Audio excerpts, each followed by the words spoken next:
PPT Ankur Sadhana இது ரெண்டுக்கும் உள்ள வித்தியாசங்கள் பற்றி தான் பார்க்க போகிறோம். பிபிடி ஆங்கூர் சாதனா ரெண்டுமே வந்து நெல் ஒரே மாதிரி தான் இருக்கும், சன்ன ரகம் தான்.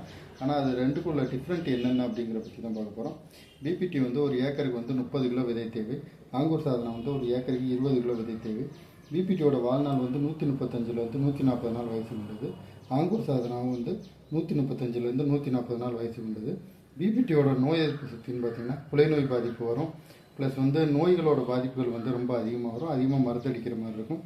ஆங்கூர் சாதனா வந்து நோய் பாதிப்புகள் பெரிய அளவில் வராது, குலை நோயோட பாதிப்புகள் வந்து பெரிய அளவில் வராது. அடுத்த பிபிடி வந்து அதிகமாக வந்து உரம் போடுற மாதிரி இருக்கும். ஆங்கூர் சாதனாவில் வந்து குறைந்த அளவு உரம் போட்டாலே போதும். ஏன்னா பிபிடியில் வந்து உரங்கள் வந்து அதிகமாக போட்டால் தான் வந்து பயிரே கிளம்பும். ஆங்கூர் சாதனா குறைந்த அளவு உரங்கள் போட்டாலே போதும்.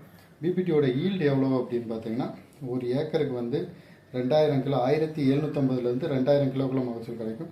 ஆங்கூர் சாதனா வந்து ஒரு ஏக்கருக்கு வந்து 3000 கிலோ வரைக்கும் மகசூல் கிடைக்கும்.